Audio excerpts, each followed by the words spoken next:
बोकारो में 29 अगस्त को राष्ट्रीय खेल दिवस पर मिनी मैराथन का आयोजन होगा। पुरुषों के लिए 10 किमी और महिलाओं के लिए 5 किमी दौड़। विजेताओं को 10,000 रुपए तक इनाम मिलेगा। गिरिडीह नगर निगम सफाई कर्मियों ने नियमितीकरण समेत 6 मांगों को लेकर आक्रोश रैली निकाली और 12 सितंबर से हड़ताल पर जाने की चेतावनी दी, जिससे शहर की सफाई व्यवस्था प्रभावित हो सकती है। सांतरागाछी अजमेर पूजा स्पेशल ट्रेन टाटानगर होकर 22 सितंबर से 24 नवंबर तक चलेगी। 10 फेरों के जरिए यात्रियों को दुर्गा पूजा, दीपावली और छठ महापर्व में सुविधाजनक रेल यात्रा का विकल्प मिलेगा। गिरिडीह जमुआ मार्ग की खस्ता हालत और गड्ढों से परेशान स्कूली बच्चों ने सड़क जाम कर विरोध प्रदर्शन किया, जिससे प्रशासन पर सड़क मरम्मत का दबाव और तेज हो गया। 22 से 28 अगस्त तक झारखंड विधानसभा का मानसून सत्र चलेगा, जिसमें विपक्ष अटल क्लिनिक, सूर्य हांसदा एनकाउंटर और अन्य स्थानीय मुद्दों पर सरकार को घेरने की तैयारी कर रहा है। गिरिडीह जिले में पचम्बा गिरिडीह 4 लेन सड़क का कार्य पूरा होने से पहले ही नवनिर्मित डिवाइडर टूटने लगे। घटिया निर्माण कार्य पर स्थानीय लोगों ने सवाल खड़े किए हैं। बगोदर के पुराने जीटी रोड पर स्थापित 300 मास्टर स्ट्रीट लाइट में से 40 से अधिक खराब हो गई हैं। मेंटेनेंस की कमी से अंधेरे में राहगीरों को परेशानी झेलनी पड़ रही है।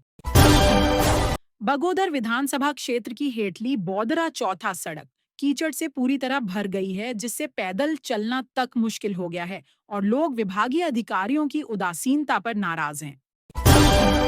गिरिडीह सुभाष शिक्षक प्रशिक्षण महाविद्यालय द्वारा राष्ट्रीय सेवा योजना के 7 दिवसीय विशेष शिविर की शुरुआत जोरबाद गांव में की गई, जिसमें स्वयंसेवकों को कार्यक्रम के उद्देश्यों और कार्यों की जानकारी दी।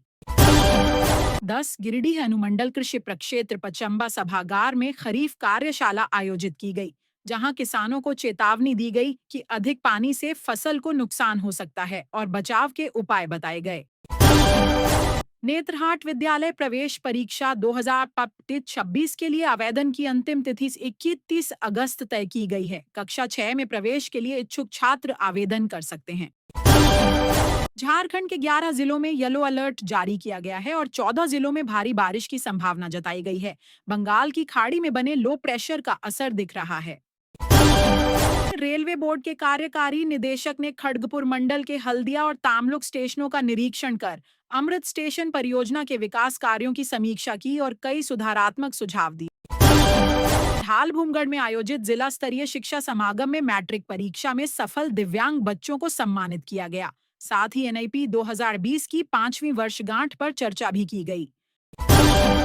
रांची के यश कुमार सिन्हा ने इंडोनेशिया के जकार्ता में आयोजित आईएसके इंडोनेशिया किक बॉक्सिंग ओपन 2025 में शानदार प्रदर्शन करते हुए कांस्य पदक जीतकर झारखंड का नाम रोशन किया।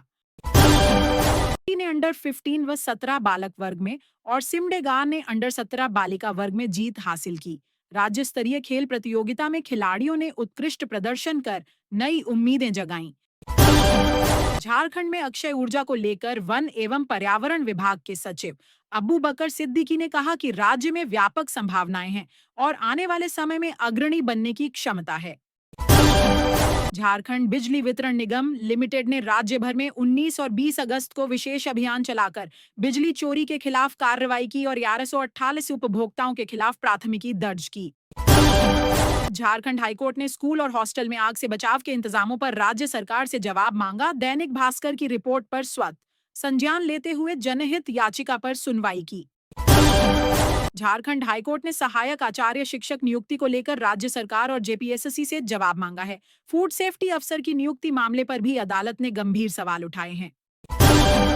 रांची में गार्डनिंग का ट्रेंड तेजी से बढ़ रहा है। लोग मौसमी फूलों, कलमी फलों और ऑक्सीजन बढ़ाने वाले पौधों से बगीचे और बालकनी सजाकर हरियाली को जीवन का हिस्सा बना रहे हैं। ढालभूमगढ़ में fair price shop dealers association ने बीडीओ को झापन सौंपते हुए चेतावनी दी कि यदि उनकी 9 सूत्री मांगे नहीं मानी गईं तो 1 सितंबर से अनाज वितरण बंद रहेगा। बड़की सरिया में ओबीसी समाज ने जनसंख्या के अनुपात में आरक्षण लागू करने की मांग तेज की। कांग्रेस नेताओं ने भाजपा सरकार पर आरोप लगाया कि वह आरक्षण लागू नहीं करना चाहती। चैम्बर भवन में सॉ मिल और वुड बेस्ड इंडस्ट्रीज से जुड़े ट्रेडर्स ने बैठक कर मांग की कि पंजाब की तर्ज पर झारखंड में आरा मिल स्थापित करने की दूरी 100 मीटर तय की जाए। रांची नगर निगम पर आरोप है कि पिछले 15 वर्षों में एक भी नक्शा स्वतः स्वीकृत नहीं हुआ, जबकि एमपी और हिमाचल जैसे राज्यों में बिल्डिंग प्लान स्वतः पास हो जाते हैं।